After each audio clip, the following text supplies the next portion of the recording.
Seigneur Dieu et Père, on veut te demander une bénédiction particulière ce matin. Parce qu'on va encore une fois, comme à tous les dimanches, ouvrir ta parole. On te demande à ce que nos cœurs soient ouverts à ce que tu veux nous démontrer, nous enseigner. Ouvrir nos cœurs, c'est Dieu. Mais si c'est toi qui ouvres nos cœurs, par ton esprit qui est en nous, alors ça, c'est une chose facile. Donne-nous d'être dirigés ce matin dans nos chants, dirigés dans nos réflexions intérieures, dirigés selon ta parole, Seigneur. Dirigés aussi avec le temps de communion fraternelle ensuite. Et c'est au nom de ton Fils, le Seigneur Jésus, qu'on prie. Amen. Amen. Avec le cantique numéro 11.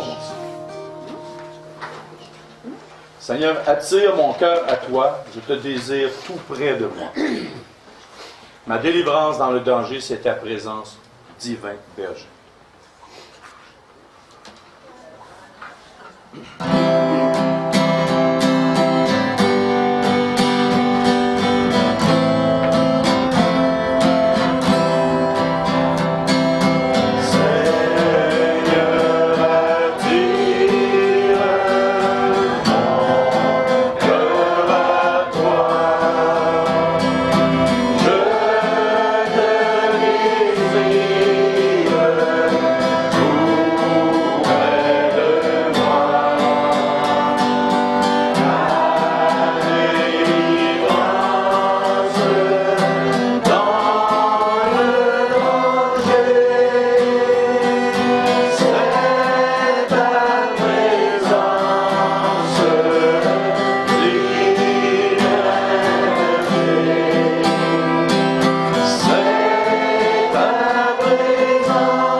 Tournons dans l'Apocalypse au chapitre 3.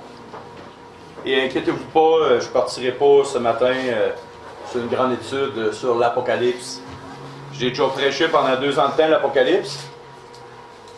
Et peut-être qu'un jour, Dieu voulant, dans mes vieux jours, je reparlerai là-dessus, verset par verset. Malgré que c'était quelque chose que j'aimais beaucoup, mais bon. Le titre du message ce matin, c'est l'aveuglement spirituel des derniers temps. L'aveuglement spirituel des derniers temps. Le verset qu'on nous prendrons pour commencer, c'est Apocalypse chapitre 3, du verset 14 à 18. Et comme je le dis, le texte ce matin, c'est un texte de départ. Nous allons prendre ceci pour voir l'aveuglement spirituel des derniers temps. Et nous lisons Apocalypse chapitre 3, versets 14 à 18. Écrit à l'ange de l'église de Laodicée, voici ce que dit l'Amen, le témoin fidèle et véritable, le principe de la création de Dieu. Je connais tes œuvres. Je sais que tu es ni froid ni bouillant. Puisses-tu être froid ou bouillant? Ainsi, parce que tu es tiède et que tu es ni froid ni bouillant, je te vomirai de ma bouche. Parce que tu dis, je suis riche, je me suis enrichi, et je n'ai besoin de rien. Et parce que tu ne sais pas que tu es malheureux, misérable, pauvre, aveugle et nu. Je te conseille d'acheter de moi de l'or éprouvé par le feu, afin que tu deviennes riche, et des vêtements blancs, afin que tu sois vêtu et que la honte de ta nudité ne paraisse pas, et un collier pour oindre tes yeux, afin que tu vois. OK. Nous savons, par les Écritures, que l'Apocalypse est un livre spécial. C'est un livre qu'il y a beaucoup d'images dedans. Ce matin, je ne commencerai pas à parler d'images, de qu'est-ce que le collier. Si vous me demandez qu'est-ce que le collier, je ne vous le dirai pas. Mais il y a des choses précisément qu'on va s'attarder dans ce court texte-là. Et on va voir des choses dans l'Ancien et dans le Nouveau Testament. Et comme j'ai dit tantôt, le titre de ce matin, c'est l'aveuglement spirituel des derniers temps. Et ici, dans cette Église, Christ disait, je connais tes œuvres. Tu penses être bien, tu penses être correct. Tu dis, je suis riche, je n'ai pas besoin de rien. Je suis bien comme je suis. Cette Église était satisfaite d'elle-même. Cette Église, ces gens qui la composaient, car c'est vraiment une Église qui a existé, étaient satisfaite dans laquelle son cœur était, sa vie était, sa passion, sa position était. Mais Christ a dit une chose. C'est un gros problème. Et sur quoi je vais mettre l'emphase, c'est parce que tu ne sais pas que tu es aveugle. Tu ne sais pas que tu es aveugle.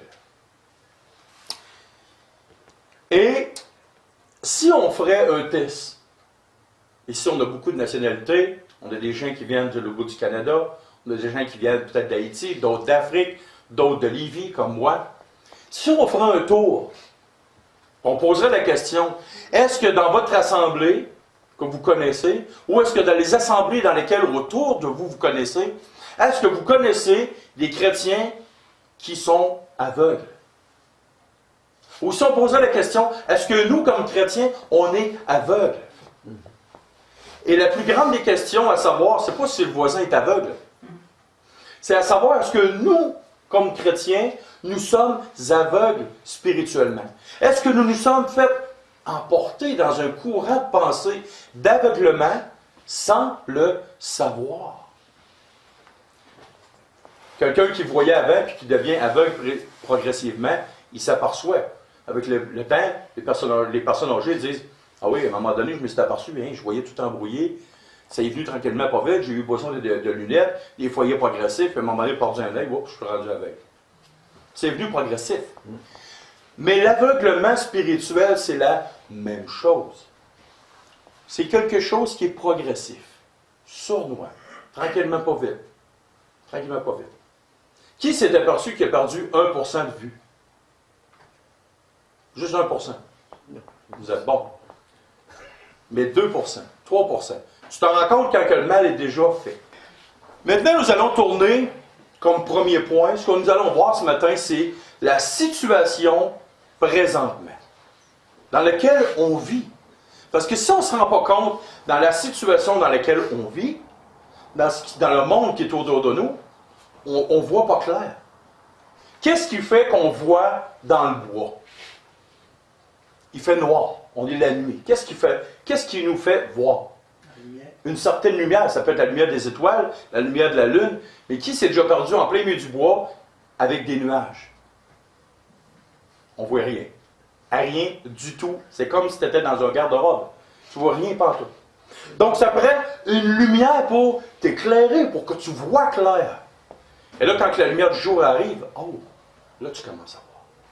Et combien de madames disent « Hey, je suis content, j'ai fait mon ménage de maison. » Aussitôt que le soleil pénètre dans une pièce, les madames disent « Il y a tellement de poussière. » Qui a déjà vu un beau rayon de soleil rentrer dans la maison avec plein de poussière?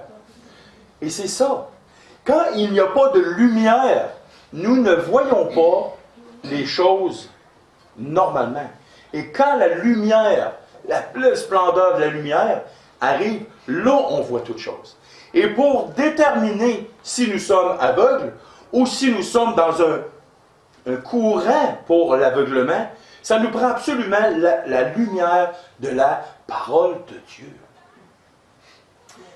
Première des choses, on va aller voir qui est le grand coupable de l'aveuglement spirituel des derniers temps. Parce qu'il y a un grand coupable. Il y a toujours un point de départ dans tout. Quand tu commences à construire, c'est quoi? C'est la fondation. Mais dans la vie spirituelle, c'est la même chose. Il y a un coupable. On va tourner dans 2 Corinthiens chapitre 4, versets 3 et 4. Et ce matin, ce n'est pas un message pour vous flatter dans le sens du poil. Je vous le dis tout de suite. Ce n'est pas un message non plus d'accusation. C'est pas mon but. Mais c'est de voir, il est où le problème, et de prendre le taureau par les cornes, comme on dit au Québec, et de faire un move pour guérir. 2 Corinthiens chapitre 4, versets 3 et 4. Si notre évangile est encore voilé, il est voilé pour ceux qui périssent, pour les incrédules dont le Dieu de ce siècle a aveuglé l'intelligence, afin qu'ils ne voient pas briller la splendeur de l'évangile de la gloire de Christ, qui est l'image de Dieu.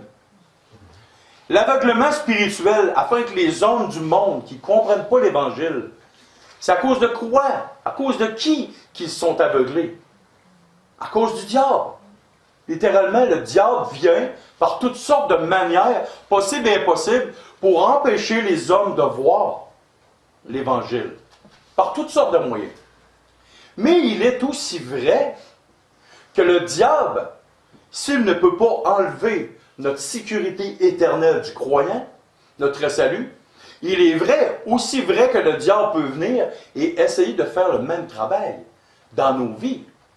Par toutes sortes de moyens, de nous aveugler, de couper notre intelligence, de mettre un fardeau sur notre cœur, plein de choses pour nous empêcher de voir la pure vérité des Écritures. Et on va voir toutes sortes de stratagèmes ce matin que le diable va prendre. Un des premiers stratagèmes qui s'est produit, tranquillement, pas vite, lentement mais sûrement, mais qui est là. Et on va tourner dans Jacques chapitre 4, versets 4 à 10.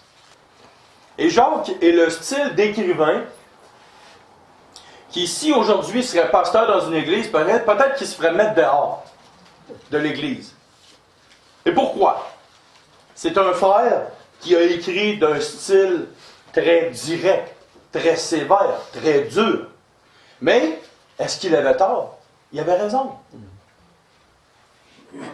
Et là, au verset 4, il commence. « Adultères que vous êtes, ne savez-vous pas que l'amour du monde est inimitié contre Dieu? » Pour inimitié, c'est à l'extrême opposé de l'amitié proche et intime de Dieu.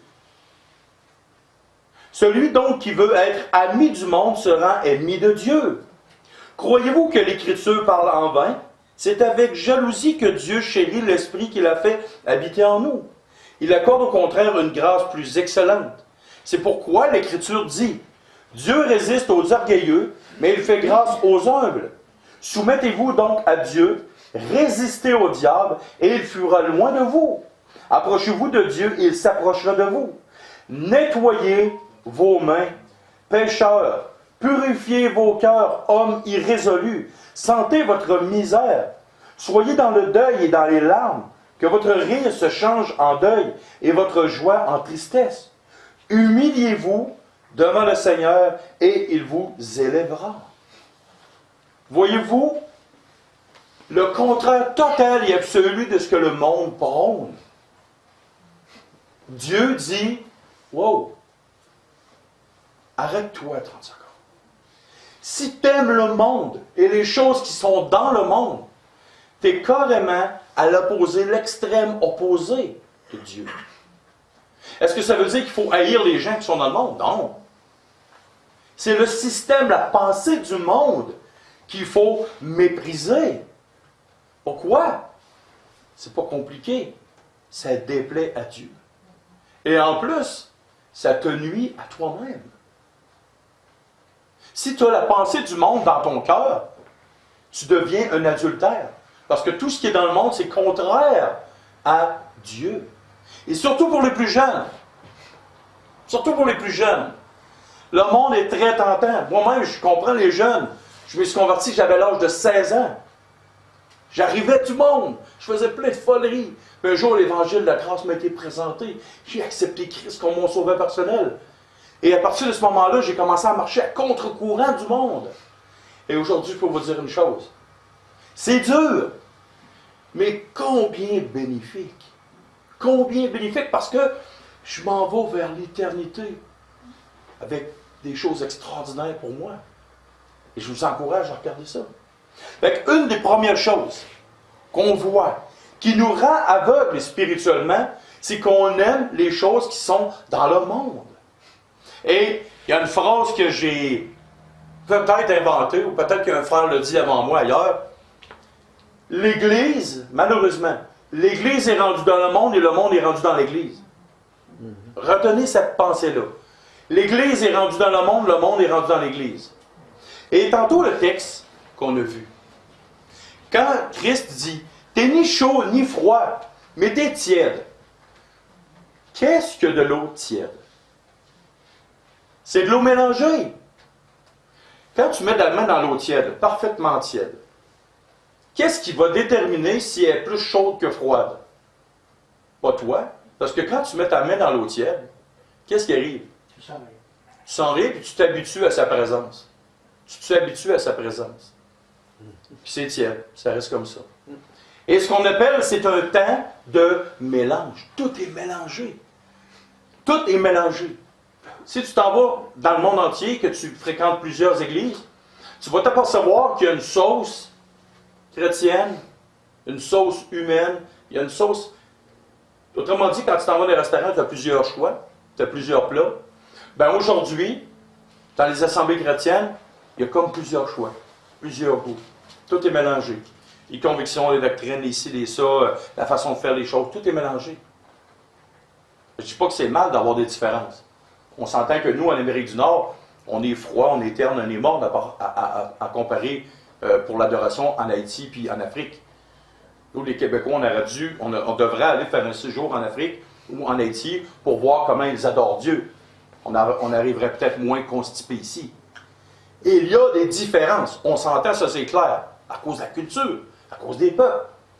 Mais la vérité, elle, n'a pas de différence. Elle est droite, elle est propre, elle est intrinsèquement bonne. Une autre chose aussi qui fait qu'on a un aveuglement spirituel. Ce sont les faux prophètes et les faux pasteurs. Dans la vie, il y a des bons boulangers. Et moi, je suis très mauvais comme boulanger. J'ai jamais réussi un pain de ma vie. J'ai essayé. Je suis capable de construire une maison de A à Z. Je suis capable de faire de l'électricité, de la plomberie, une galerie. Wow! Mais je suis très mauvais boulanger. Si tu demandes de faire un pain, d'après moi, tu vas mourir de faim. Mais dans la vie, comme dans n'importe quoi, il y a des faux ouvriers, des pas bons. Ils ne sont pas à leur place. Ils s'imaginent, ils rêvent. Ils sont là pour plein de motifs, sauf les véritables choses. On va tourner dans Jérémie chapitre 23, s'il vous plaît. Du verset 16 à 32. Ainsi parle l'Éternel des armées. N'écoutez pas les paroles des prophètes qui vous prophétisent. Ils vous entraînent à des choses de néant. Ils disent les visions de leur cœur. Ils n'ont ce qui vient de la bouche de l'Éternel. Ils disent à ceux qui me méprisent, l'Éternel a dit, vous aurez la paix. Et ils disent à tous ceux qui suivent les penchants de leur cœur, il ne vous arrivera aucun mal. Qui donc a assisté au conseil de l'Éternel pour voir, pour écouter sa parole? Qui a prêché l'oreille? Qui a prêté l'oreille à sa parole? Qui l'a entendu? Voici la tempête de l'Éternel, la fureur éclate, l'orage se précipite. Ils font sur la tempête, sur la tête des méchants. La colère de l'Éternel ne se calmera pas, jusqu'à ce qu'il ait accompli, exécuté les desseins de son cœur. Vous le comprendrez dans la suite des temps. Je n'ai point envoyé ces prophètes, et ils ont couru. Je ne leur ai point parlé, et ils ont prophétisé, ou parlé à mon nom. S'ils avaient assisté à mon conseil, ils auraient dû faire entendre mes paroles à mon peuple, et les faire revenir de leur mauvaise voie, de la méchanceté de leurs actions. Ne suis-je pas Dieu que de près, dit l'Éternel, et ne suis-je pas aussi Dieu de loin? Quelqu'un se tiendra-t-il dans un lieu caché sans que je le voie, dit l'Éternel? Ne remplirai-je pas, moi, les cieux, la terre, dit l'Éternel?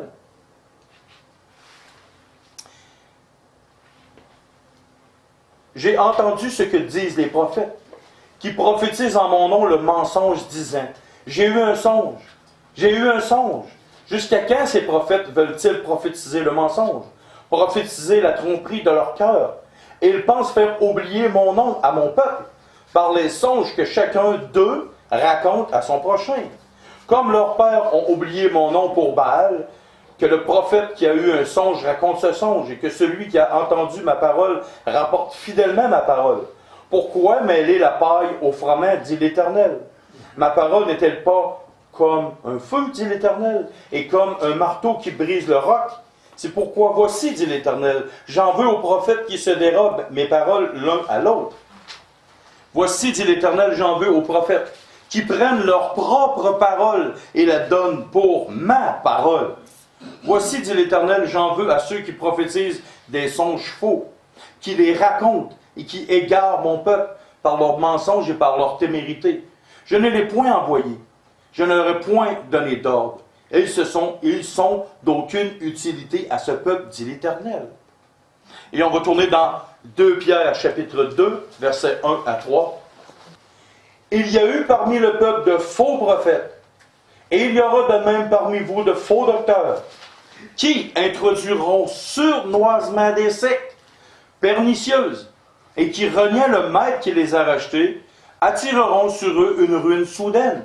Plusieurs les suivront dans leur dérèglement, et la voie de la vérité sera calomniée à cause d'eux, par pure modestie et amour de son prochain. Est-ce que c'est marqué ça dans le texte? Par cupidité, ça c'est l'amour de l'argent. Par cupidité, ils vous exploiteront au moyen de paroles trompeuses.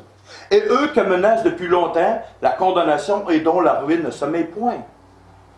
Si vous voulez savoir si un homme est réellement un ouvrier de Dieu, dites, nous t'enlèverons tout ton argent que nous te donnons et continue le ministère et confie-toi en Dieu. Combien de pourcentage vous pensez que d'hommes resteront en place? Pas beaucoup. Ceux qui demandent de l'argent, donnent de l'argent. Oubliez ça, c'est un faux ouvrier. Il est là pour s'enrichir. Un homme qui arrive avec « Dieu m'a dit que » à toutes les semaines. On a un gros problème. J'aimerais tellement, moi, avoir dans ma cave un téléphone rouge comme Batman, que Dieu m'appellerait à tous les semaines pour me dire « James, va à gauche, va à droite, ça serait extraordinaire. » Il y a, et aussi j'ai oublié un verset, 2 Pierre 3, 16. C'est ce qu'il fait dans toutes les lettres où il parle de ces choses dans lesquelles il y a des points difficiles à comprendre, dont les personnes ignorantes et mal affirmées tordent le sens comme celui des autres Écritures pour leur propre ruine. Un des facteurs essentiels d'un faux prophète ou d'un faux ouvrier, d'un faux pasteur, c'est de tordre le sens des Écritures pour soumettre les gens à leur domination. Quand un homme dit « Fais ceci », le Seigneur va te le rendre. Tu le fais pour le Seigneur. Méfiez-vous. Ça fait presque 8 ans que je suis ici. Je ne suis pas ici pour l'argent. J'ai jamais dominé quelqu'un ici. Y a-t-il quelqu'un dans l'Assemblée qui m'a déjà entendu dire « Ah, tu vas faire ça, le Seigneur va te le redonner. Tu peux-tu venir faire des affaires chez nous, des travaux chez nous? » À part hier, Robin qui est venu tondre mon gazon. J'avais une raison spécifique. Tu sais, ça donne mal, c'est Robin qui est venu tondre mon gazon. Parce que je me suis fait piquer dans un bras, je ne pouvais pas prendre un outil solide. Mais généralement, l'ouvrier, le berger, devrait avoir un cœur pour se donner littéralement. Et non que les autres vivent pour lui. Le berger, le véritable, devrait dire « Vis pour Christ, sacrifie-toi pour Christ. Moi, je devrais être le dernier en tour. » L'ouvrier qui cherche les honneurs, la gloire, le prestige, devrait avoir un grand coup de pied dans le derrière et se faire mettre dehors de l'Assemblée. Si un jour vous voyez que le pasteur présent ici fait ça, bien, quittez l'Assemblée, puis probablement que aussi lui ici va vous quitter avec vous. Parce qu'il va y avoir 2 personnalités ici. Maintenant, un autre point qui fait que nous sommes rendus aveugles spirituellement, ou que les gens, les chrétiens sont rendus aveugles spirituellement, ce sont le défaut des Écritures. Est-ce que les Écritures, la Bible, ont un défaut? Jamais. Qu'est-ce qui fait défaut? L'interprétation. Le problème, là, savez-vous quoi? C'est toujours entre le livre et le plancher. C'est celui qui tient la Bible dans ses mains. La Bible n'a aucun défaut. La Bible, elle est parfaite. La Bible, elle est impeccable. La Bible est inspirée. Chaque mot de la Bible vient de Dieu. C'est pas l'apôtre Paul qui écrit, c'est le Saint-Esprit. Si moi je dicte une lettre à ma femme qui est secrétaire, qui a écrit la lettre? Physiquement, c'est ma femme. Mais qui l'a inspirée? Qui l'a dictée? C'est Dieu. Ben, pas moi. Mais moi, j'ai dicté une lettre à ma femme. Je rectifie le tir. Et le problème aujourd'hui, c'est que la place centrale des Écritures dans une assemblée chrétienne, elle est disparue. Je vous pose la question. Est-ce qu'en 8 ans et demi, vous m'avez vu prêcher sur autre chose que la Bible? Ceux qui sont là depuis le début. Norbert, as-tu vu prendre d'autres choses que la Bible? Non. OK. Ça revient-tu redondant? Ça vient-tu plate? Je suis toujours en train de parler de la même chose? Non. Toujours du niveau. Toujours du niveau. Ah ben, regardons ça, c'est un vieux livre qui est laid, qui est archaïque. Hein? Non! C'est un livre qui est d'actualité. Et savez-vous quoi? En 8 ans et demi, à tous les dimanches, sauf un par mois, c'est M. Lacasse qui prend ma place, j'ai jamais eu un thème pareil. Et vous pouvez même regarder sur les vidéos, trouver... non, Gilbert, as-tu vu, sur 70-75 vidéos, un sujet qui est pareil? La Bible est un trésor inépuisable de sujets incroyables qui touchent profondément le cœur. Puis pourtant, on dit que la Bible, on la délaisse, on la met de côté, parce qu'il n'y a rien vraiment. Écoute, c'est un livre, c'est ça d'épais. Et puis là, non, folie. Hey, en passant, après 8 ans et demi, là, je suis rendu à même pas 1% d'enseigner de la Bible. Puis je change de sujet toutes les semaines. Ben, c'est Dieu qui fait changer de sujet toutes les semaines. Voyez-vous, les hommes sont aveuglés spirituellement et ils disent, les Écritures, on va dans des assemblées chrétiennes des fois, 1, 2 versets cités en avant sur un écran, Les gens, on n'encourage pas les gens à venir avec le Bible à la maison, avec le Bible à l'Assemblée. On dit, ah, c'est pas grave, l'Assemblée va te parler. On n'est plus en 1700 quelques, où il y avait juste le pasteur qui avait une Bible. Dieu fait imprimer 70 millions d'exemplaires de la Bible à toutes les années. Faites-moi pas croire que vous n'êtes pas capable d'avoir un livre qui s'appelle la Bible dans vos mains. Et le point central, quand Christ rentrait d'une synagogue, que faisait-il? Il prenait un livre des rabbins de ce siècle et il en parlait en long et en large. Est-ce que Christ faisait ça? Non. Il prend le rouleau, un des places, marqué, il prend le rouleau d'Ésaïe, le roule, lit dedans, enseigne. Néhémie 8.8. Il lisait distinctement les Écritures pour en donner le sens. Chaque jour, ils allaient voir les Écritures pour voir si ce qu'on leur disait était exact. Les Juifs avec un bon sentiment de cœur. Les Écritures, si elles ne sont pas le point central d'une assemblée chrétienne, parce que c'est Christ, le point central de la Bible, et si les Écritures sont mises de côté, méfiez-vous. L'assemblée ou vous-même est en train de glisser dans l'aveuglement spirituel. Quand on rencontre des chrétiens de plusieurs années d'expérience, on voit qui lit sa Bible. Pas juste la lire pour la lire, c'est pas un roman, mais quelqu'un qui la lit profondément pour en être imbibé, pour être rempli des Écritures, comme Christ était rempli des Écritures. On s'aperçoit qu'une personne qui n'est pas trop attachée à sa parole, en discutant avec lui. Ce qui sort de la bouche d'un chrétien, c'est ce qui remplit son cœur. Ça vous rappelle pas une petite phrase à quelque part? Dans un certain livre, la bouche parle de l'abondance du cœur. Qui a dit ça? Si tu n'es pas rempli, des paroles de la parole de Dieu, ton cœur va parler de toutes sortes de choses. Un jour, j'ai rencontré une madame, une chrétienne, elle se disait chrétienne. Elle me parlait en long, en large, pendant au moins 45-50 minutes, je pense que je me radote, là, peut-être que je l'ai fait, là. Mais pour ceux qui n'ont pas entendu. Ça faisait 45-50 minutes qu'elle me parlait de ses produits de santé. Elle me parlait de ça avec fougue, avec passion. J'ai dit, madame, parlez-moi donc du Seigneur Jésus. Parce que les produits de santé, c'est pas vraiment ce qui m'intéresse. Je vais finir par mourir, madame. Fait que la santé, oui, c'est correct, il faut que j'en prenne soin. Dieu a dit que je m'a prêté un corps, il faut que j'en prenne soin. OK, on en a parlé. Maintenant, parlez-moi de Christ. Parlez-moi du Seigneur Jésus. Parlez-moi de sa parole. Ça a fait un silence radio total. Elle dit, ben là, j'ai plus le temps, et puis je dois quitter. Ah, ben comment ça? Même pas 2 minutes pour me parler de son sauveur, mais 45 minutes pour m'essayer de me vendre des produits de santé. Parce qu'elle voulait m'en vendre. Ah, ben j'ai dit, OK, c'est beau. Ben j'ai dit, j'ai pas d'argent. Si vous voulez avoir de quoi, il va aller voir ma femme, c'est elle qui a le portefeuille aujourd'hui. Fait que voyez-vous, l'abondance du cœur, c'est ce qui va sortir de la bouche. Ton cœur, ton âme, imbibé dans les Écritures, comme Christ était imbibé.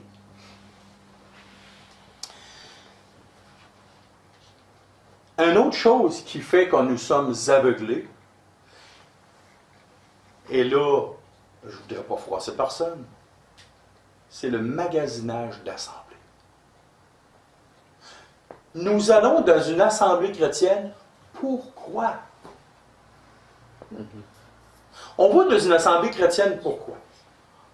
Aujourd'hui, on regarde ce que les assemblées chrétiennes offrent comme service. Un jour, il y a quelqu'un qui m'a demandé, c'est quoi les services que vous offrez dans votre assemblée? Ah, ben, je dis, on en offre plein de services. On offre l'enseignement de la parole de Dieu. On offre le service de vous accueillir comme il faut, d'être chaleureux avec vous. On offre le service de vous aimer vraiment profondément. On offre le service d'une école du dimanche pour que vos enfants soient bien enseignés. On offre ces services-là. Ils ne sont jamais venus. Mon ami, OK. Qu'est-ce qu'on veut dans une église? Des services, de la proximité, de l'accommodement. Il ne faut pas que ça soit engageant. Il faut tout le temps dire qu'est-ce que les chrétiens veulent entendre. Il faut toujours les flatter dans le sens du poil. Au goût du jour, à la mode, j'ai nommé plein d'exemples ici. C'est vrai surtout une assemblée qui soit pas trop longue, qui enseigne pas trop long. Puis 15-20 minutes de message, c'est assez, on en a assez. Il ne faut pas que ça froisse trop. Il ne faut pas que ça dépeigne trop. Il ne faut pas me juger. Il ne faut pas parler. Il ne faut pas dire un mot sur mon style de vie. Mais moi, je connais une église qui offre tout ça. Savez-vous comment elle s'appelle, cette église-là? Le monde. Non. Ça s'appelle l'église du confort terrestre de Walt Disney. L'église du confort terrestre de Walt Disney, où tu as tout est monde et merveilles, magie et splendeur. C'est drôle, mais c'est triste en même temps. Parce que c'est la réalité de plusieurs croyants aujourd'hui. Nous ne cherchons pas ce que Christ dit. Nous ne voulons pas suivre Christ, nous voulons que ce soit Christ qui nous suive. Dans la parole de Dieu, je n'ai jamais vu quelqu'un dire « Hey Jésus, yo, suis-moi. Puis tu vas faire exactement ce que je te dis, mon champion. » C'est tellement une insulte au Dieu vivant. Nous, comme croyants, nés de nouveau, sauvés, nous avons été rachetés à un grand prix. Donc, tu ne t'appartiens plus. Donc, toi, tu dois mourir à toi-même. Et tu dois suivre Christ. Pas selon tes goûts, tes choix, comment tu pourrais avoir les choses, quel service tu pourrais avoir.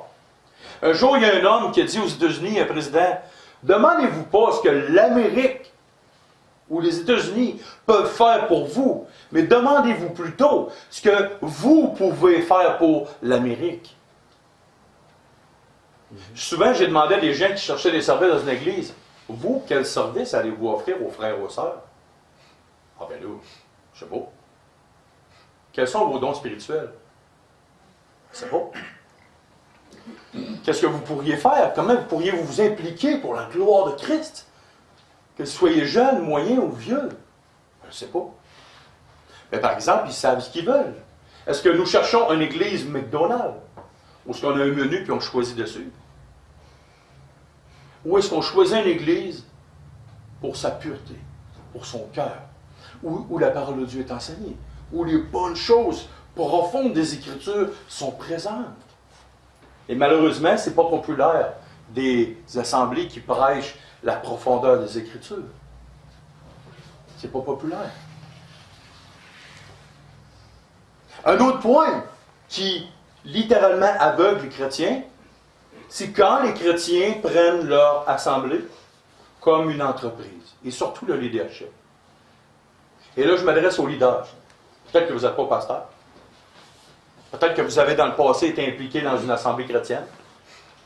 Mais je me suis aperçu avec le temps, après presque 26 ans de vie chrétienne, qu'il y a des leaders qui prennent l'assemblée des croyants comme une entreprise. Ça marche avec des statistiques, avec des entrées, des sorties d'argent, avec des projets. C'est de la foutaise. C'est les choses du monde. Les entreprises marchent comme ça. Pourquoi, nous, comme chrétiens, des fois, on s'aperçoit qu'on va dans une assemblée que ça marche comme une entreprise? C'est pas la vérité. C'est pas la vérité. Les gens, c'est pas des numéros. C'est pas une entrée d'argent.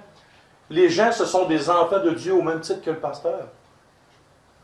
Pourquoi dans une entreprise? Moi, je travaille présentement avec mes deux mains. Quand j'arrive dans le bureau de mon patron, ben, c'est pas une chose que j'aime faire beaucoup parce que mon patron est spécial. Bonjour. Ça va passer à la caméra. Si un jour il finit par écouter. Mon patron est vraiment spécial. Et dans sa présence, moi je ne suis pas syndiqué, ma vie est en jeu quasiment, mon travail est en jeu. Toutes les fois que je rentre dans son bureau, il me dit James, il faut que je te parle. Fait que là, je m'en vais. Bon, ça y est, je veux perdre ma job. Non, il faudrait que tu fasses attention à ça. C'est beau, tu portes de travailler. Pas de sourire, très froid, très distant, ces choses-là. Et des fois, malheureusement, quand j'ai rencontré d'autres pasteurs, quand j'étais plus jeune, j'avais cette impression-là. J'avais l'impression que c'était mon boss. Que le leadership, c'était... Une fois, je me rappelle, moi, quand Susan était plus jeune, on voulait assister à une assemblée chrétienne. La première fois que nous avons rencontrés, je pensais que j'étais rendu au tribunal de Christ. avec un tribunal d'inquisition. Tout le monde voulait me rencontrer sérieusement parce que dans ce temps-là, je fréquentais ma femme. On n'était pas mariés ensemble. Mais c'est normal, j'étais à Québec, puis elle était à Chicoutimi, on se fréquentait. On était fiancés. Là, ils ne savaient pas s'ils devaient nous accepter dans l'Assemblée ou pas. Tribunal d'inquisition. Mais moi, avec mon cœur de jeune, je n'ai pas été très tendre à leur endroit. Ben, je lui ai dit, gardez votre assemblée, nous autres, on va aller là. Si à un moment donné, votre accueil de même, ça ne m'intéresse pas. Mais j'étais jeune, fougueux, et je ne m'en laissais pas impressionner non plus par des pasteurs. Mais l'Assemblée n'est pas une entreprise. L'Assemblée devrait être un lieu d'accueil, de chaleur, de communion fraternelle, d'enseignement de la parole de Dieu. Une place où on se sent bien. Pas une place où on se sent comme... Oh. Un jour, j'étais dans une assemblée haïtienne, aux États-Unis, francophone et créole en même temps. Et il y avait le pasteur qui rentrait là. C'est pareil comme si Dieu le Père était là. Hey! C'est juste un frère comme moi. C'est juste un chrétien comme moi. On va être ensemble à côté. Ensemble pour l'éternité. Pourquoi tu es sur un piédestal comme ça? C'est Christ que tu devrais mettre sur un piédestal.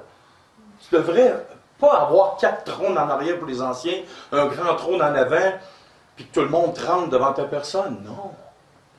Tu n'es pas dans une entreprise. Tu n'es pas un boss. Tu es un leader serviteur. Un serviteur. Un homme qui devrait donner littéralement sa vie, être le modèle de donner sa vie pour les croyants. Un autre point, parce que là, l'heure avance. Les fausses doctrines. Qu'est-ce qui aveugle les chrétiens? C'est les fausses doctrines, littéralement. Et pourquoi les fausses doctrines pullulent, remplissent les milieux chrétiens? Parce que les Écritures n'ont pas autant d'importance dans la vie des gens. Je rencontre des frères, des fois, qui viennent des États-Unis, d'ailleurs. Et on se rencontre ensemble, là, on arrive sur le même diapason. On n'a jamais été à la même assemblée, on n'a pas été à la même école biblique, on ne s'est jamais vu de notre vie. Quand on parle ensemble, 2-3 heures après, pourquoi il n'y a pas de problème doctrinal? Parce qu'il est profondément attaché aux Écritures. Et je vous donne un exemple de ce que je vais dire là. Et si je dirais ça dans certaines églises, je ne serais pas populaire. Mais vous le savez, le monde ici qui me connaissent, je n'aime pas être populaire, j'aime dire la vérité. Et à dire la vérité, tu te ramasses souvent dans l'impopularité, dans le mépris et dans le mise de côté. Et prenons une fausse doctrine qui est répandue à travers le monde. Et là, je vais te dire un mot, le parler en langue. Wow! Parler en langue. Si je serais dans certains milieux, chrétiens évangéliques, je me ferais garrocher des pierres. Quoi? T'oses dire que le parler en langue, c'est une fausse doctrine? Oui. OK, prouve-nous ça. Comment tu dis ça? Nous avons vécu que. Moi, je vous dis, voici ce qui est écrit. La fameuse doctrine, pour faire une histoire courte, la fameuse doctrine du parler en langue, c'est que tu viens au monde de nouveau, selon ce que les hommes disent, ce que les gens disent. Tu viens au monde de nouveau. Et à un moment donné, dans ta vie, tu vis une deuxième expérience, que tu deviens baptisé du Saint-Esprit. Mais ce n'est pas tout le monde qui devient baptisé du Saint-Esprit. Mais ceux qui deviennent baptisés du Saint-Esprit commencent à parler en langue, et c'est un signe absolu que tu as vécu une deuxième expérience spirituelle et que tu parles en langue. Moi, je mets mon pied à terre et je dis, qu'est-ce qu'il est écrit? Est-ce que c'est votre expérience ou vos pensées qui comptent, ou est-ce que c'est Dieu qui parle? On va tourner dans 1 Corinthiens chapitre 12. Et versets 12 et 13. Car comme le corps est un, ça veut dire qu'il y a plusieurs corps, ça, hein? Non, il y a un corps, donc une seule et unique Église. Donc, avec une seule et unique parole, et un seul et même esprit. Est-ce que tout le monde est d'accord avec ça? Oui. J'espère que oui. Car comme le corps est un, et a plusieurs membres, donc il y a plusieurs membres, plusieurs personnes, et comme tous les membres du corps, malgré leur nombre, ne forment qu'un seul corps. Ainsi en est-il de Christ. Et là, qu'est-ce que c'est dit? Nous avons tous, en effet, été baptisés dans un seul esprit pour former un seul corps, soit juif, soit grec, soit esclave, soit libre. Nous avons tous été abreuvés d'un seul esprit. Donc, je vous pose la question, est-ce qu'il y a une deuxième expérience spirituelle que des gens, des choyés, des particuliers, seulement dans certains milieux, ont été baptisés du Saint-Esprit? L'apôtre Paul, pas l'apôtre Paul, le Saint-Esprit dit, nous avons été baptisés dans un seul et même esprit. Et là, le signe clair, selon certaines personnes, qu'il y a une nouvelle expérience, un baptême du Saint-Esprit, c'est le parler en langue. Allez tourner à la fin, au verset 29. Tous sont-ils apôtres? Non. Tous sont-ils prophètes? Non. Tous sont-ils docteurs? Non. Tous ont-ils le don des miracles? Non. Tous ont-ils le don des guérisons? Non. Tous parlent-ils en langue? Non. Donc, tous les croyants, sans exception, ont été baptisés du Saint-Esprit, mais ce n'est pas tout le monde qui parle en langue. Donc, si vous arrivez avec quelqu'un qui me parle de ce style-là, et je lui dis, voici les Écritures, ce qu'elles disent. Je suis en face d'une personne qui veut m'amener une fausse doctrine. Mais vos sentiments ne m'importent peu. Vos expériences ne m'importent peu. Votre vie m'importe peu.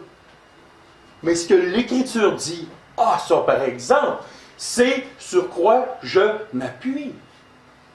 Et si l'homme se laisse aller à ses sentiments, à ses pensées, à ce que moi je pense, et ne s'appuie pas sur les Écritures, ça revient à dire que nous serons des enfants ballottés et emportés à tout vent de doctrine. Éphésiens chapitre 4. Ce qui rend les hommes aveugles, c'est l'éloignement du cœur de la parole de Dieu. Donc, les mauvaises choses rentrent, les mauvaises conceptions. Et là, les gens disent, ouais, mais dans mon assemblée, c'est ce qu'on m'a enseigné. Qu'est-ce que les premiers Juifs, les Juifs d'un bon cœur, qu'est-ce qu'ils faisaient quand Paul parlait? Chaque jour, ils regardaient les Écritures pour voir si ce qu'on leur disait était exact. Le pasteur a l'obligation de dire la vérité. Le chrétien a l'obligation de vérifier s'il dit la vérité. C'est marqué dans la parole, si un ou deux ou trois passent, correct, mais que les autres examinent. Les croyants dans l'Assemblée ont la responsabilité de ne pas être comme des poules avec un entonnoir et d'assimiler toutes choses, mais ont la responsabilité de s'imbiber les Écritures et de dire aux frères qui enseignent en avant, même s'il est un pasteur avec la plus grande prestige au monde, on s'en fout. Si l'homme a tort, c'est marqué qu'il soit repris devant tous. Ben, il y a de la différence, le premier coup. Deuxième coup, soyez gentils avec, prenez la part, allez y parler. C'est de la gentillesse, c'est de l'amour fraternel. Et s'il ne finit pas par comprendre, ben, sortez votre bâton. C'est pas vrai. Ça, c'est une farce. Un point tel que c'est tellement rendu imbibé dans le mensonge, puis dans les fausses doctrines, les fausses pensées, puis ci, puis ça. On est même rendu à un point tel, Dieu est amour. Donc, nous, les homosexuels, nous pouvons nous marier, aller dans des églises, et même nous pouvons devenir pasteurs et être en même temps homosexuels. Savez-vous qu'une des plus grandes églises au Canada, officiellement reconnue, a des pasteurs homosexuels? Ça s'appelle l'Église unie du Canada. Prône le mariage gay, encourage le mariage gay, fait ça, et en plus, il y a des pasteurs qui sont homosexuels qui sont rendus pasteurs dans des églises de même. Ouf. Mais qu'est-ce que vous faites avec les Écritures? Wow. C'est pas vraiment important. On a bien d'autres choses à dire à la place de ce que Dieu dit. Voyez-vous jusqu'à où ça peut conduire? Nos raisonnements, notre folie de cœur. Le cœur est tortueux par-dessus toute chose. Qui peut le connaître? Ça, c'est la vérité. La vérité, c'est que tout est croche, c'est tout de travers. Et la lumière dans tes ténèbres, c'est les Écritures. Une autre chose qui aveugle les croyants, c'est de s'embarquer dans un joug étranger. Qu'est-ce qu'un joug? Un joug, c'est une pièce de bois qu'on mettait sur le dos d'un animal pour lui faire transporter une charge, un poids. Christ disait, vous tous qui êtes fatigués et chargés, venez à moi, je vais vous donner du repos, et mon joug est léger. Qu'est-ce qui fait que l'être humain est dans le trouble? Qu'est-ce qui fait que le chrétien est dans le trouble?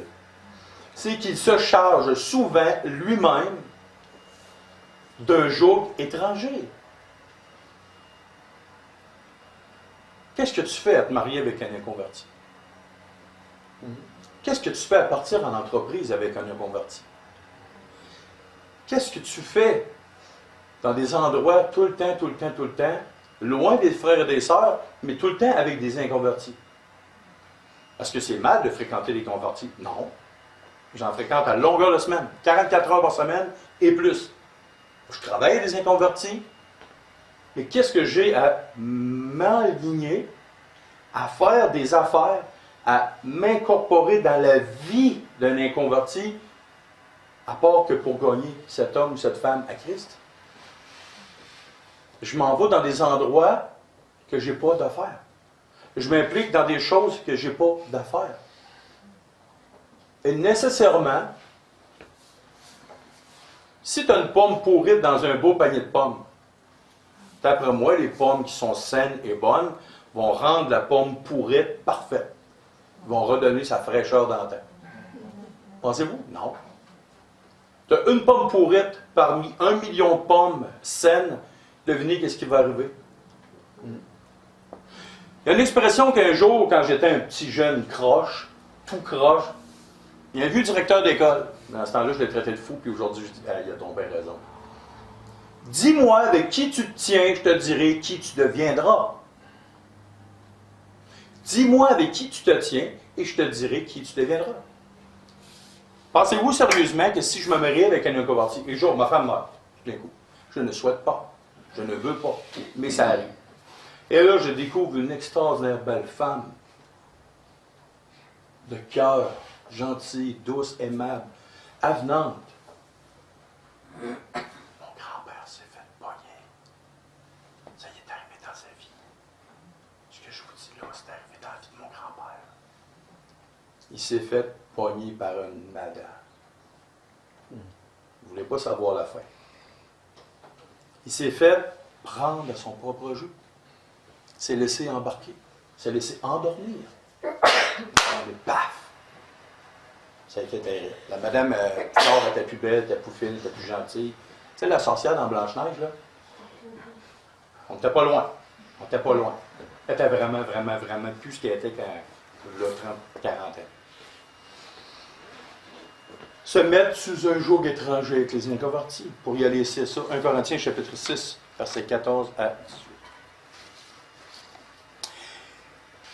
Et il y a plusieurs hommes dans l'Ancien Testament qu'on pourra aller voir. Je vais vous donner 2 références. 1 Samuel 2, 22 à 29 et 1 Samuel 2, chapitre 3, versets 10 à 13. C'est un homme, Élie. Élie était un vieux. E-L-I. Pas le prophète Élie, mais un sacrificateur qui s'appelait Élie. Et cet homme-là était rendu vieux. Et ses 2 fils faisaient plein de foleries. Puis Élie dit, ouais, les gars, ce que vous faites, c'est pas vraiment bien correct. Vous devriez arrêter de faire ça, s'il vous plaît. Pourriez-vous faire ça? Bon. Un jour, Dieu est apparu et il a dit, un homme qui est venu voir le sacrificateur Élie, il lui a dit, d'où est-ce que tu tiens que tu honores plus tes fils que moi? Tu es tombé dans l'aveuglement. Tu ne vois pas clair. Maintenant, voici les conséquences. Cet homme-là, avec le temps, avec la vieillesse, avec l'âge, avec les coups durs de la vie, n'a pas repris ses fils, n'a pas réprimé, parce qu'il était tombé dans un aveuglement spirituel. Et ça lui a coûté très cher.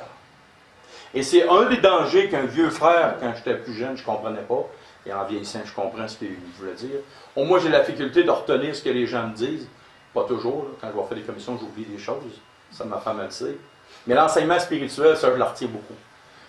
Et puis, comme j'ai déjà dit, on ne peut pas être bon dans tout. Là.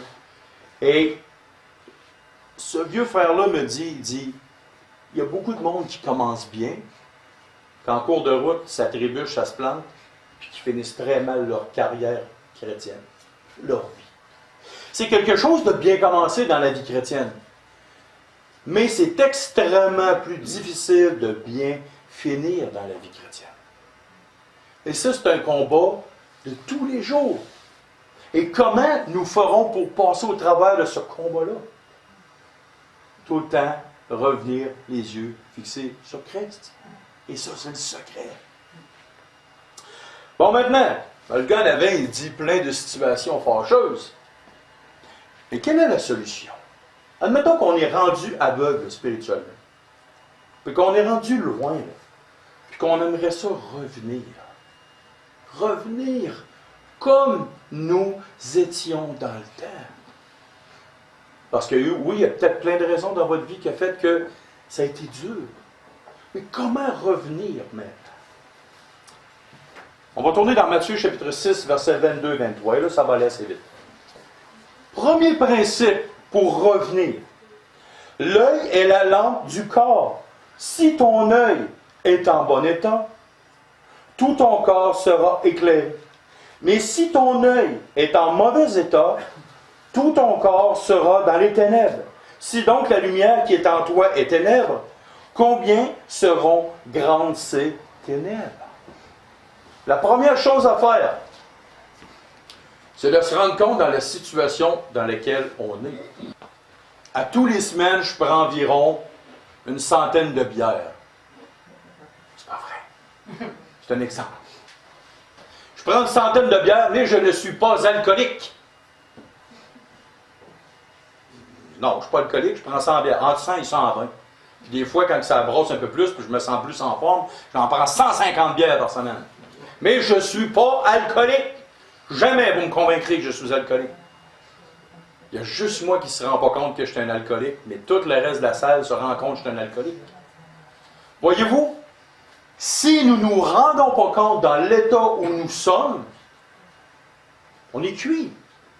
Et il faut absolument que l'œil intérieur, le cœur, soit conscient. Parce que si tu ne te rends pas compte que tu es dans les ténèbres, dans une position, jamais, ou comme Jean-Baptiste était marqué, comme dans l'évangile de Jean, c'est marqué, les hommes ont préféré les ténèbres à la lumière. Ou peut-être que tu préfères tes ténèbres. Peut-être que ça ne te tente pas. Peut-être que tu es bien dans ton péché. Ou bien dans ton péché. Bien, c'est pour les Québécois. Bien, c'est un bon français. Peut-être que tu es bien dans ton péché. Que tu aimes ça. Que ça va bien. Tu relaxes. Tu ne fais pas trop chaler. Ah, je t'ai tanné de souffrir pour Christ. Je l'ai abandonné. Puis maintenant, je vis ma petite vie. Ah, que je suis tranquille. Ah, qui était dans la... T'es coincé. T'es pris dans le pourbier. Pour ne pas dire d'autres mots que les jeunes rient. Première chose, il faut que tu te rendes compte de ton état. La deuxième des choses, on va tourner dans Apocalypse chapitre 2, versets 4 et 5. La deuxième étape vers un retour à la normale que tu devrais être. Apocalypse chapitre 2, versets 4 et 5. Mais ce que j'ai contre toi, c'est que tu as abandonné ton premier amour. Souviens-toi donc d'où tu es tombé, repens-toi et pratique tes premières œuvres. Wow! Tu as abandonné ton premier amour. Alors, regarde où tu es tombé. Et repens-toi. Reviens à ton bon cœur. Où tu es tombé?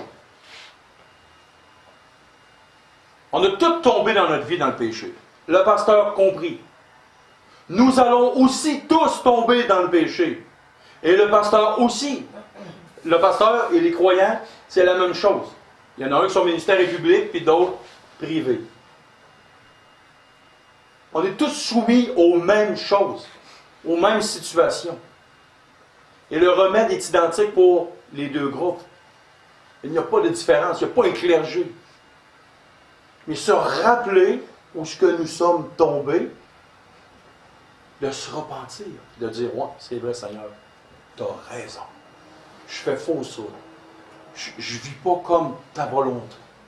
Je me repens, je reviens, je veux revenir. Et assurez-vous d'une chose, que le Seigneur, comme le fils prodigue quand il est revenu, son père était debout, au loin, puis il regardait. Aussitôt que le fils a commencé à venir à l'horizon, là, le père, qu'est-ce qu'il a fait? Il a dit, le petit verra. Il s'en vient tout seul. Tu vas voir comment on va te traiter. Non. Il a couru, il est allé vers le fils, il l'a pris dans ses bras. Et il était extrêmement heureux. Ézéchiel 33, 11, Dieu dit, c'est pour que le peuple meure qui périsse, qu'il se repente puis qu'il se détourne de sa mauvaise voie. C'est ça que je veux. J'aime les hommes, j'aime encore mes enfants plus que n'importe quoi d'autre. C'est ça que Dieu veut. Il veut que les gens reviennent. Donc, se rappeler où est-ce qu'on est tombé. Apocalypse chapitre 3, versets 1 à 3, c'est marqué. Écrit à l'ange de l'église de Sardes. Voici ce que dit celui qui a les 7 esprits de Dieu et les 7 étoiles. Je connais tes œuvres. Je sais que tu passes pour être vivant et tu es mort. Sois vigilant et affermis le reste qui est prêt de mourir, car je n'ai pas trouvé tes œuvres parfaites devant mon Dieu. Rappelle-toi donc comment tu as reçu et entendu la parole. Garde-la et reprends-toi. Hey! T'as un petit reste de rien du tout, là. Il te reste une petite flamme de spiritualité dans ton cœur. Ben, c'est pas grave. Il y a un gaz spirituel qui peut faire raviver ta flamme. Et savez-vous pourquoi que je suis sûr et certain de ce que je dis? Ben, je l'ai vécu. Quand j'étais jeune comme chrétien, je suis retourné dans le monde 1 an et demi de temps. Il y avait un petit rien du tout. Un tout petit rien du tout. J'avais un pied dans le monde, un orteil, un petit orteil avec le Seigneur. Si on dit un pied dans le monde, un pied avec le Seigneur, là. Moi, j'étais beaucoup plus dans le coin du monde. Je m'étais éloigné du Seigneur comme jeune chrétien. Puis à un moment donné, les Écritures m'ont touché littéralement. Et à ce moment-là, j'ai pu retourner jamais dans le monde. Mais j'ai vécu l'expérience. 1 an et demi, loin de mon Seigneur, tout mon Sauveur, celui que j'aime passionnément, profondément. Et c'est ça que j'ai vécu. Je me suis souvenu où je m'étais planté. J'ai revenu au Seigneur. Il y avait un petit reste de rien du tout. Le Seigneur me disait, sois vigilant, réveille-toi, prends les Écritures, rappelle-toi de ce qui t'est enseigné. J'ai repris les Écritures, je les ai lues, je lisais, je m'imbibais ma vie. J'ai fait un ménage dans ma vie. J'ai transformé, pas moi qui ai transformé, Christ a transformé ma vie. J'ai fait le ménage. Éphésiens chapitre 5, verset 8. Autrefois vous étiez ténèbres et maintenant vous êtes lumière dans le Seigneur. Marchez comme des enfants de lumière, car le fruit de la lumière consiste en toutes sortes de bonté, de justice et de vérité. Examinez ce qui est agréable au Seigneur, et ne prenez point part aux œuvres infructueuses des ténèbres, mais plutôt condamnez-les, car il est honteux de dire ce qu'ils font en secret. Mais tout ce qui est réprouvé apparaît en pleine lumière, car tout ce qui est ainsi manifesté est lumière. C'est pour cela qu'il est dit, réveille-toi, toi qui dors, réveille-toi d'entre les morts et Christ t'éclairera. Voyez-vous, la pire erreur qu'un chrétien ne peut pas faire, c'est de juste arrêter de faire ce qu'il fait. Mais là, qu'est-ce que tu veux dire, James? Si tu ne remplaces pas quelque chose par quelque chose d'autre, tu es cuit. L'exemple, Paul disait que ceux qui volaient ne volent plus. Est-ce que c'est juste la fin? Non. Qu'est-ce que c'est dit? mais qu'il travaille afin de donner quelque chose aux autres. C'est pas juste arrête de voler, arrête de mentir. C'est d'arrêter de faire quelque chose qui était ténèbres autrefois, mais maintenant tu es lumière. Tu devrais marcher dans la lumière. Donc, pas juste arrêter de faire ça, mais de littéralement remplacer par. Qu'est-ce qui est arrivé au roi David? Cessez d'aller à la guerre. Il a cessé d'aller à la guerre. Il s'est reposé. Qu'est-ce qui est arrivé? Il a péché. Un paquet de foleries épouvantables qu'il a fait. Mais il s'est assoupi. La première position du roi, c'était d'aller à la guerre avec son monde. Non. Il dit au monde, allez-y, moi je vais m'en reposer, je vais m'assoupir. Qu'est-ce qui est arrivé? Paf, paf, paf, paf, paf. Une suite successive de choses, parce que pour une fois, il s'est relâché. La Bible dit, autrefois vous étiez lumière, et maintenant vous êtes, autrefois vous étiez ténèbres, et maintenant vous êtes lumière dans le Seigneur. Alors posez-vous, prenez ça relax, toute la vie va aller bien, le Seigneur va faire tout pour vous. Non, c'est marqué, marchez pour environ à peu près 3 ans de votre vie chrétienne, puis le reste, laissez-le faire. Marchez pendant 20 ans, puis après ça, vous n'avez assez fait. Marchez comme des enfants de lumière, car le fruit de la lumière consiste en toutes sortes de bonté, de justice et de vérité. Ça n'arrêtera jamais. Et le seul et unique repos qui est parlé dans Hébreux 4, c'est lors de la présence de Christ ultime dans notre présence. Nous allons nous reposer dans sa présence. Mais maintenant, nous sommes sur terre. Il y a une guerre spirituelle au-dessus de nos têtes. Nous avons à combattre. Nous avons marché. L'apôtre Paul n'a jamais dit de prendre son casque du salut, puis 3 semaines plus tard, on va le mettre de côté. Le bouclier de la foi pour arrêter les traits enflammés du malin. Il n'a pas dit, bon, ben, après 1 ou 2 ou 20 ans de guerre, c'est fini, tu peux déposer ton armure. Non. Le combat spirituel continue jusqu'à la fin. Puis, s'il vous plaît, écoutez personne qui vous dit, maudit Dieu en face puis meurt, c'était écœuré de tes épreuves. Abandonne tout ça. Quoi? Avec tout ce qui t'arrive dans ta vie, pourquoi tu continues avec Dieu? Pourquoi tu continues les épreuves? Pourquoi tu continues? C'est pas ça, me semble. La vie chrétienne, ça va être ça. Oui, c'est ça. Celui qui vivra en Christ pieusement sera persécuté. Et enfin, 2 petits courts versets. Éphésiens chapitre 4, verset 30 et 1 Thessaloniciens 5, 19 qui dit n'attristez pas le Saint-Esprit et n'éteignez pas l'Esprit. Est-ce que nous sommes en train de parler de perdre du salut? Jamais. Qu'est-ce que ça veut dire attrister le Saint-Esprit et qu'est-ce que ça veut dire éteindre l'Esprit? Tu peux-tu, s'il vous plaît, baisser les 3 lumières en même temps? Oui, Michael, vas-y. Alors, regardez au plafond les lumières. Vas-y tranquillement. OK. OK. Bouge pas de là. Reste vous. Est-ce que l'électricité est disparue en arrière des prises? Il y a exactement 120 volts. Est-ce qu'il y a encore une faible lumière dans les lumières? Oui. La lumière est éteinte, mais on voit encore quelque chose. Maintenant, rallume tranquillement, pas vite.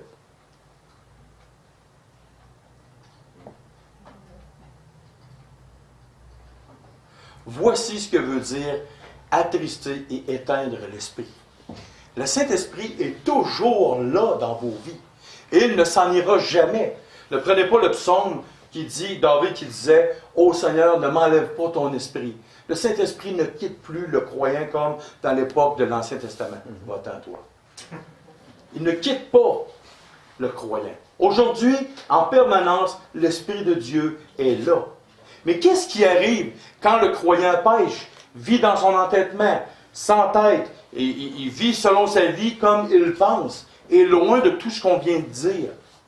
Et il y a un aveuglement spirituel dans sa vie, parce que le Saint-Esprit, plus qu'un croyant sans tête, plus qu'il est attristé. Donc, ça veut dire que la lumière, l'intensité d'action dans la vie du croyant diminue. Il est attristé, attristé, attristé. Il est toujours là à 100%. Mais son intensité d'action, sa lumière, celle qui éclaire l'homme, pour pas qu'il tombe dans l'aveuglement, est diminuée, diminuée, diminuée par la faute de moi. Et quand c'est marqué « n'éteignez pas l'esprit », ça veut dire que l'esprit est là à 100%, mais il est éteint en vous, ça veut dire qu'il a les bras croisés parce qu'il ne peut plus rien faire par notre propre faute. Et quand un jour, la personne, par un petit coup de pied dans le derrière, dans la vie du croyant que Dieu donne, parce que des fois, Dieu donne des coups de pied dans le derrière aux gens, pour dire « Oh, t'as peur », pour te réveiller, pour te reprendre en main. Là, l'Esprit Saint reprend de la force parce que tu le laisses agir dans ta vie. Donc, la pire chose qu'un chrétien ne peut pas faire, et qui va nécessairement tomber dans l'aveuglement spirituel, c'est d'attrister le Saint-Esprit en lui, et jusqu'à un point tel de l'éteindre. Et vous ne voulez pas voir dans votre vie, quand le Saint-Esprit est éteint, puis que sa puissance d'action est complètement arrêtée. Là, c'est pas vous. Croyez-moi sincère. Prions.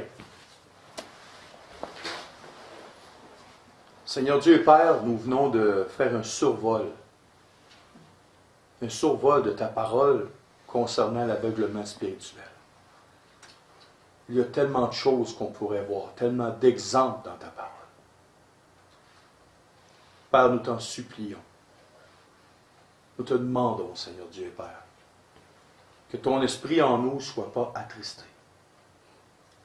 Qu'elle ne vienne pas à un point où notre cœur pourrait être tellement endurci, à un point tel qu'on puisse même plus avoir le désir de lire les Écritures. Conduis-nous en sûreté, Père. Dirige-nous dans nos décisions, dans nos actions, dans nos pensées, dans nos réflexions, dans tout notre être, Père. Dirige-nous par ton esprit. Éclaire-nous afin qu'on ne soit pas aveuglés par notre propre folie. Ta parole nous enseigne que notre cœur est tortueux par-dessus toute chose. Même nous, on ne peut pas le connaître. Qui peut le connaître? Souvent, on est émotif, on se fie à nos émotions, mais donne-nous d'être plus à l'écoute de l'Esprit qui est en nous qu'à l'écoute de notre esprit, de nos passions, de nos cœurs. Donne-nous d'être réveillés. Et c'est au nom de ton Fils, le Seigneur Jésus, que je te prie. Aussi, Père, je veux te prier pour les offrandes, afin que ces offrandes puissent être vraiment bien utilisées, afin que ton œuvre puisse croître pour le besoin des saints, pour tous les besoins qu'il y aura dans l'Assemblée. Alors, bon Papa dans le ciel, mets ta main bénissante, s'il vous plaît, sur ces offrandes et sur les hommes et les femmes qui administrent ces argents pour le bien commun de cette Assemblée.